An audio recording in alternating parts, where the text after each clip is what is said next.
बंधु माने आपणक पाई मु आज जहा कहबाकू चाहूची ताहा सुनिबा अत्यंत गुरुत्वपूर्ण।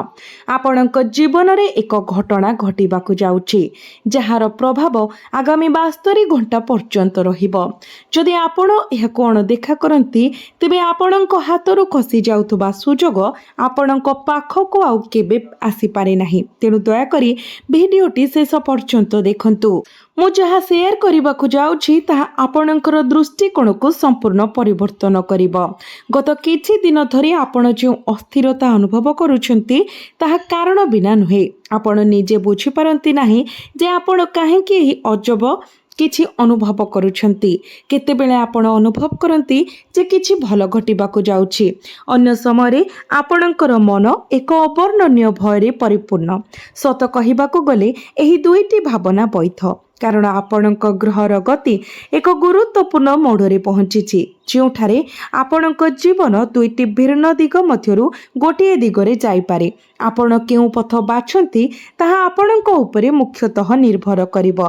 किंतु अपेक्षा करंतु, मु आगकू बढ़िबा पूर्वरु जदि आपण एहाकू देखुछंती तो कमेंट बॉक्स रे भक्ति एवं श्रद्धार सहित जय मां दुर्गा अवश्य लिखंतु, कारण आज आमे जो शक्ति विषय कहिबा पई जाउछु ताहा पई मांकर आशीर्वाद अत्यंत जरूरी। बंधु माने आपण करिथिबा कठिन परिश्रमर फल आपणक चाकरी रे हेउ किंबा संपर्क को पोषण करिबारे ताहा प्रकाशित हेबाकू जाउछि। तथापि एठारे एक बड़ मोड़ अछि जहाकू मु एपर्यंत संपूर्ण भाबरे प्रकाश करे नाही। यह कहिबा यथेष्ट जे फलाफल आपण जहा आशा करिथिले ताहा हेबो नाही। एपरि किछि घटिबाकू जाउछि जहा आपणको संपूर्ण आश्चर्य करिबो। आपणकर क्यारियर विषय आगामी 72 घंटा आपणक मध्यरु जो माने वर्तमान चाकरी परिवर्तन करिबाकू चिंता करिसेंती किंबा एक नूतन प्रकल्प आरंभ करिबाकू जाउछंती सेमानंको पाई अत्यंत गुरुत्वपूर्ण, कारण बुध आपणकर धन भावरे प्रवेश करुछंती जहा अप्रत्याशित खबरर आगमनर संकेत देउछि। एही खबर आपणक कर्मक्षेत्र, वरिष्ठ व्यक्ति किंबा आपण आशा न करिथिबा कोनोसी व्यक्तिंक ठारू आसी पारे। तथापि सतर्कतार सहित आगको बढ़ंतु। चमकदार सबु किछि सुना नुहे एवं आपणक पाखको आसुथिबा प्रस्तावरे लुकायित दिग थाई पारे, जहा विषय आमे परे आलोचना करिबु। एबे आसंतु आर्थिक विषय आलोचना करिबा, एक विषय जहा आपणक मन को भारी करि पारे। गुरु आपणक राशि उपरे जो दिग पकाइछंती ताहा गोटिए कथा स्पष्ट करे, धनर प्रवाह वृद्धि पाइबाको स्थिर होइछि। तथापि एही प्रवाह एक सरल पथ अनुसरण करिब नाही। एक मोड़ आसीबो जहा आपण केबे कल्पना मध्य करि नथिले। हुए तो आपण लेखिथिबा दीर्घ समय धरी हजि जाइथिबा पांठी हठात आपणक पाखको फेरी आसीबो, किंबा एक सुजोग आसीपारे जहा प्रथमे विपदपूर्ण मने हुए किंतु शेषरे आपणकर आयर सर्वोत्तम उत्स होई जाए। किंतु अपेक्षा करंतु, प्रकृत कहानी एपर्यंत आसी नाही। मु एपर्यंत जहा आलोचना करिछि ताहा केवल प्रस्तावना। संध्या परे प्रकृत खेल आरंभ हुए। ठीक सेही कारणरू एही वीडियो को दुईटी भागरे विभक्त करा जायछि। प्रत्येक दिग को गभीर भावरे व्याख्या करा जायछि ताहा निश्चित करिबा पई। तेनु जदि आपण प्रकृत रे जानिबाकू चाहंती जे भविष्यत कोन रखिछि तेबे ध्यान देई सुनंतु। बंधु माने जो माने वर्तमान प्रेम संपर्क रे अछंती सेमानंक पई एहा एक जटिल समय। आपणक मध्यरे किछि भूल बुझामणा होई पारे। जदि गत किछि दिन धरि आपणक साथींक विषय आपणक मनरे किछि अकथित कथा भाराक्रांत होई रहिछि तेबे एहा संध्या समय सामना को आसी पारे। फलाफल संपूर्ण भावरे निर्भर करिबो जे आपण सही मुहूर्त को किपरि परिचालना करूछंती।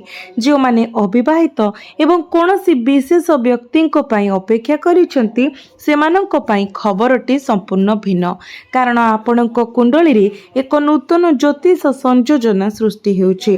ज्योतिष शास्त्र रे एही योजना को बहुत गुरुत्वपूर्ण बोली माना जाय थाई। यार प्रभाव सूचाई दिए जे केही जणे आपणक जीवन रे प्रवेश करबाकू जाउछंती एक साधारण साक्षात माध्यम रे नुहे, बरं अप्रत्याशित परिस्थिति रे, हुए तो कोनोसी पुराणा परिचित व्यक्तिंक माध्यम रे किंबा एपरि स्थान रे जहा आपण जीवाकू चिंता करि नथिले।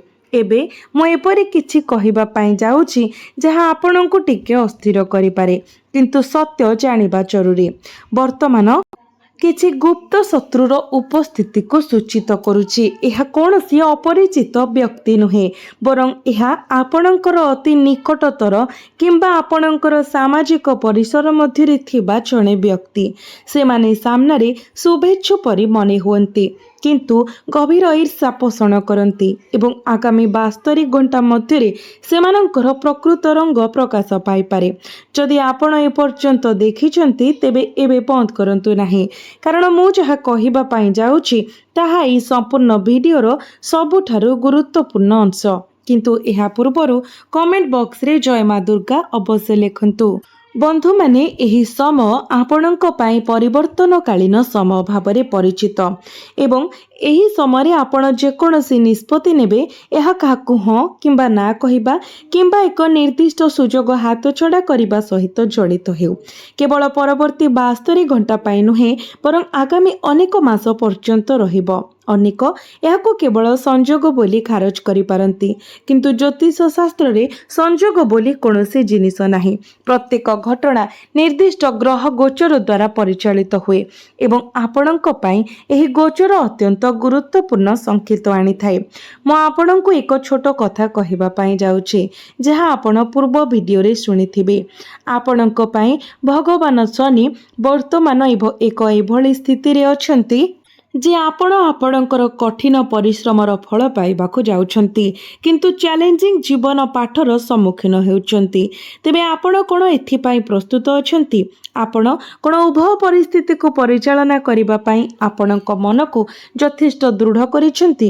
ମୁଁ ଏଠାରେ ଆଉ ଏକ କଥା ଯୋଡ଼ିବାକୁ ଚାହେଁ। ଆପଣଙ୍କ ପରିବାର ସମ୍ପର୍କରେ ମଧ୍ୟ ସଂକେତ ଅଛି। ପରିବାରରେ ଜଣେ ବୟସ୍କ ସଦସ୍ୟ ଏପରି କିଛି ପ୍ରକାଶ କରିପାରନ୍ତି ଯାହା ଦୀର୍ଘ ସମୟ ଧରି ଲୁଚାଇ ରଖାଯାଇଥିଲା।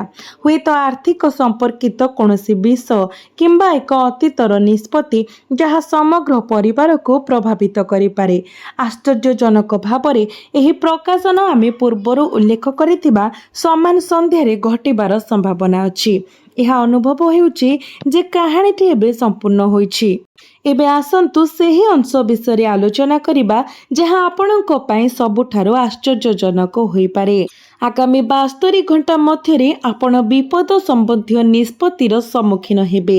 ତଥାପି ଯଦି ଆପଣ ସଠିକ୍ ମୁହୂର୍ତ୍ତରେ ସଠିକ୍ ପଦକ୍ଷେପ ନିଅନ୍ତି, ତେବେ ଏହି ବିପଦ ଆପଣଙ୍କର ସର୍ବୋତ୍ତମ ସଫଳତା ପାଇଁ ଉତ୍ପ୍ରେରକ ହୋଇପାରେ।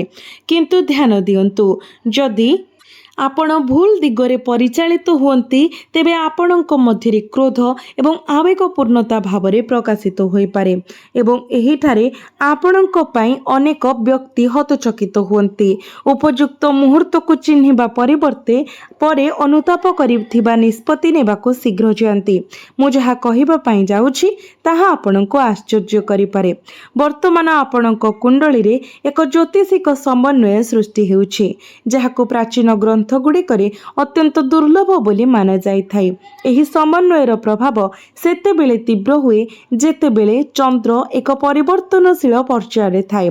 ବିଶେଷ କରି ମୁଁ ପୂର୍ବରୁ କହିଥିଲି ଯେ ଏହି ସମନ୍ୱୟର ଫଳାଫଳ କେବଳ ଗୋଟିଏ କ୍ଷେତ୍ରକୁ ନୁହେଁ, ବରଂ ଆପଣଙ୍କର କ୍ୟାରିୟର, ଆର୍ଥିକ ସ୍ଥିତି ଏବଂ ସମ୍ପର୍କକୁ ଏକକାଳୀନ ପ୍ରଭାବିତ କରିବ। ସେଥିପାଇଁ ମୁଁ ଆପଣଙ୍କୁ ଏହି ସନ୍ଧ୍ୟାକୁ ହାଲୁକା ଭାବରେ ନ ନେବାକୁ ଅନୁରୋଧ କରୁଛି। ଯଦି ଆପଣ ଏତେ ଦୂର ଦେଖିଛନ୍ତି, ତେବେ ଏହା ଦର୍ଶାଏ ଯେ ଆପଣ ଆଗକୁ କ'ଣ ଅଛି ସେଥିରେ ପ୍ରକୃତରେ ଆଗ୍ରହୀ। ବନ୍ଧୁମାନେ, ଆଜି ସନ୍ଧ୍ୟାରେ ଏକ ଜଳ ଉତ୍ସ ପରିଦର୍ଶନ କରିବା କିମ୍ବା ଘରେ ଦୀପ ଜାଳିବା ଆପଣଙ୍କର ଶକ୍ତିକୁ ସନ୍ତୁଳିତ ରଖିବାରେ ସାହାଯ୍ୟ କରିବ।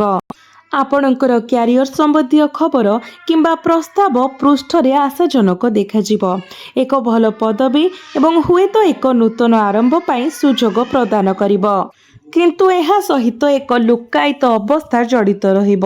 ଏପରି ଏକ ଅବସ୍ଥା ଅଛି ଯାହା ଆପଣଙ୍କୁ ତୁରନ୍ତ ସ୍ପଷ୍ଟ ହେବ ନାହିଁ ଏବଂ ଏହିଠାରେ ଆପଣଙ୍କର ବିଚକ୍ଷଣତା ପରୀକ୍ଷା କରାଯିବ। ଯଦି ଆପଣ ଶୀଘ୍ର ରାଜି ହୁଅନ୍ତି, ତେବେ ଆପଣ ପରେ ଅନୁତାପ କରିପାରନ୍ତି। ତଥାପି ଯଦି ଆପଣ ସଠିକ୍ ସମୟରେ ସଠିକ୍ ପ୍ରଶ୍ନ ପଚାରନ୍ତି, ତେବେ ଏହି ପ୍ରସ୍ତାବ ଆପଣଙ୍କ ପାଇଁ ଏକ ଆଶୀର୍ବାଦ ପ୍ରମାଣିତ ହୋଇପାରେ। ଆପଣଙ୍କ କୁଣ୍ଡଳୀରେ ବର୍ତ୍ତମାନ ଏକ ଗ୍ରହ ସଂରଚନା ସୃଷ୍ଟି ସୃଷ୍ଟି ହେଉଛି, ଯାହା ଏକ ପୁରୁଣା ସମ୍ପର୍କ କିମ୍ବା ପୂର୍ବ ସମ୍ପର୍କର ପୁନରାବୃତ୍ତିକୁ ସୂଚିତ କରେ। ଏହା ଏକ ପ୍ରେମ ସମ୍ପର୍କ କିମ୍ବା ଏକ ପୁରୁଣା ବନ୍ଧୁ କିମ୍ବା ସାଥୀଙ୍କ ସହ ସମ୍ପର୍କ ହୋଇପାରେ, ଯାହାଙ୍କ ସହ ଆପଣ କୌଣସି କାରଣରୁ ସମ୍ପର୍କ ହରାଇଥିଲେ। ଆଶ୍ଚର୍ଯ୍ୟଜନକ ଭାବରେ ଏହି ପୁନର୍ମିଳନର ଆରମ୍ଭ ସେହି ସନ୍ଧ୍ୟା ସମୟରେ ଘଟୁଥିବା ଏକ ପରିବର୍ତ୍ତନଶୀଳ ପର୍ଯ୍ୟାୟ ସହିତ ଜଡ଼ିତ। କଳ୍ପନା କରନ୍ତୁ, ଯଦି ଆପଣଙ୍କ ଅତୀତର କେହି ଆପଣଙ୍କ ଜୀବନରେ ପୁନର୍ବାର ପ୍ରବେଶ କରନ୍ତି, ତେବେ ଆପଣ କ'ଣ କରିବେ? ଆପଣ କ'ଣ ସେହି ଅସମାପ୍ତ ଅଧ୍ୟାୟକୁ ପୁଣି ଥରେ ଖୋଲିବେ, ନା ଆପଣ ଆଗକୁ ବଢ଼ିବାକୁ ନିଷ୍ପତ୍ତି ନେବେ? ଏହି ନିଷ୍ପତ୍ତି ସହଜ ହେବ ନାହିଁ, ତଥାପି ଏହା ଆଗାମୀ ମାସଗୁଡ଼ିକର ଗତିପଥ ନିର୍ଣ୍ଣୟ କରିବ। ବନ୍ଧୁମାନେ, ଯଦି ଆପଣ ହଠାତ୍ ଶାନ୍ତି ଅନୁଭବ କରିବାକୁ ଆରମ୍ଭ କରନ୍ତି, ପରିବାରର ସଦସ୍ୟମାନେ ଅଧିକ ସ୍ନେହପୂର୍ଣ୍ଣ ବ୍ୟବହାର କରୁଥିବାର ଲକ୍ଷ୍ୟ କରନ୍ତି କିମ୍ବା ଶୁଭ ଖବର ପାଆନ୍ତି, ତେବେ ଏହାକୁ କେବଳ ସଂଯୋଗ ବୋଲି ଖାରଜ କରନ୍ତୁ ନାହିଁ। ଏଗୁଡ଼ିକ ଆପଣଙ୍କ ଘରେ ମା ଦୁର୍ଗାଙ୍କର କୃପା ସକ୍ରିୟ ହେବାର ସଂକେତ। ଆପଣଙ୍କ ରାଶି ମଧ୍ୟ ଆର୍ଥିକ କ୍ଷେତ୍ରରେ ଶକ୍ତିକୁ ସୂଚାଇଥାଏ। ବକେୟା ପାଉଣା ପାଇବାର ସମ୍ଭାବନା ବୃଦ୍ଧି ପାଉଛି ଏବଂ ଏକ ନୂତନ ଉଦ୍ୟମ ଆରମ୍ଭ କରିବା ପାଇଁ ପରିସ୍ଥିତି ପ୍ରସ୍ତୁତ ହୋଇଛି। ଯଦି ଆପଣ ଦୀର୍ଘ ସମୟ ଧରି ଆର୍ଥିକ ଚାପରେ ଅଛନ୍ତି, ତେବେ ଧୀରେ ଧୀରେ ଆଶ୍ୱସ୍ତି ମିଳିବ। ତଥାପି ଆପଣଙ୍କୁ ଧୈର୍ଯ୍ୟ ରଖିବାକୁ ପଡ଼ିବ, କାରଣ ଅପେକ୍ଷା ପରେ ଆସୁଥିବା ଲାଭ ଅଧିକ ସ୍ଥାୟୀ ହୋଇଥାଏ। ଆପଣଙ୍କ କଠିନ ପରିଶ୍ରମ ବ୍ୟର୍ଥ ଯିବ ନାହିଁ। ଆପଣ ପ୍ରାୟତଃ ଅନୁଭବ କରିଥିବେ ଯେ ଆପଣଙ୍କର ପ୍ରୟାସ ଅସମ୍ମାନିତ ହୋଇଛି, କିନ୍ତୁ ପରିସ୍ଥିତି ପରିବର୍ତ୍ତନ ହେବାକୁ ଯାଉଛି।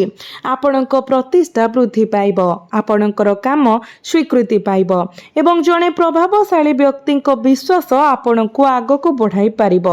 ଆପଣଙ୍କର ସମ୍ପର୍କ ଏବଂ ପାରିବାରିକ ଜୀବନରେ ମଧ୍ୟ ସକାରାତ୍ମକ ପରିବର୍ତ୍ତନ ଦେଖାଯାଉଛି।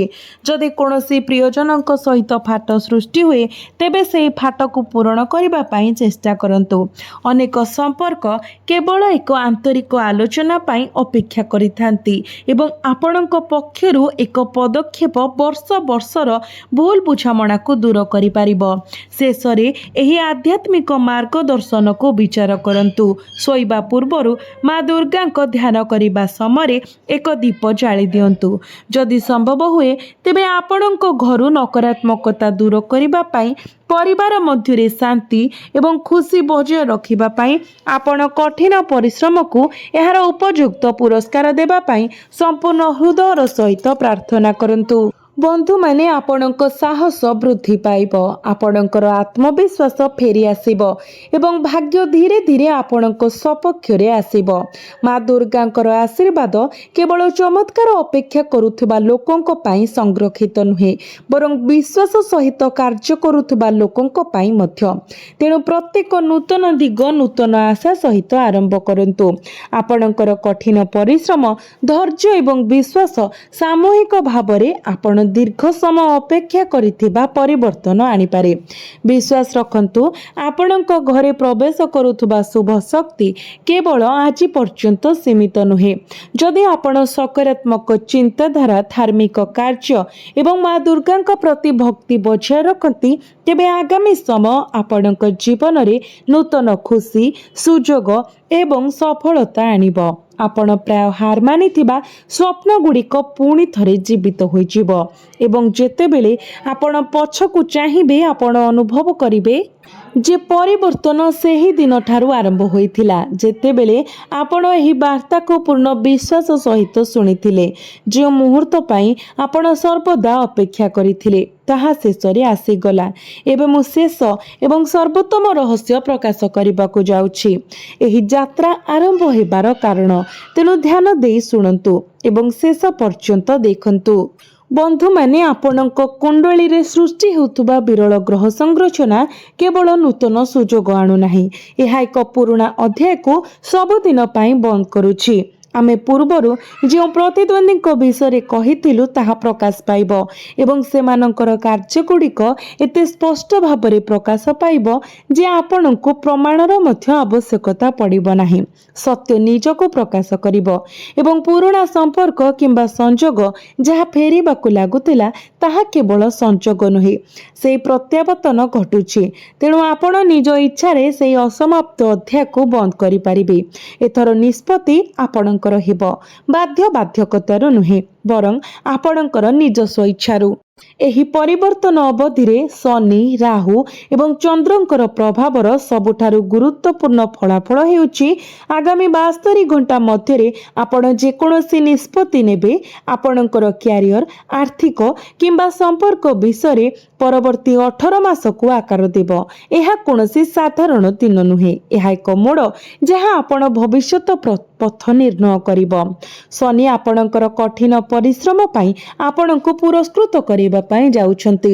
ଆପଣ ଯାହା ହରାଇଛନ୍ତି କିମ୍ବା ସହ୍ୟ କରିଛନ୍ତି ତାହାର ଫଳ ଏବେ ଆପଣଙ୍କ ପାଖକୁ ଫେରୁଛି।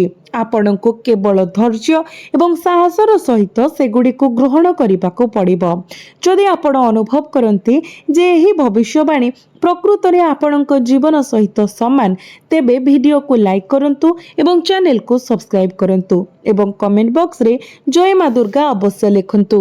ଏବଂ ଅଧିକ ଶୁଭ ଫଳ ପ୍ରାପ୍ତି କରିବା ପାଇଁ ପ୍ରତ୍ୟେକ ଦିନ ତୁଳସୀ ଗଛ ମୂଳରେ ଦୀପ ଜାଳନ୍ତୁ ଏବଂ ଯେତିକି ଅଭାବୀ ବ୍ୟକ୍ତି ଅଛନ୍ତି ଆପଣଙ୍କର ଯଥାସମ୍ଭବ ସାମର୍ଥ୍ୟ ଅନୁସାରେ କିଛି ନା କିଛି ଉପାୟରେ ସାହାଯ୍ୟ କରିବା ପାଇଁ ଚେଷ୍ଟା କରନ୍ତୁ।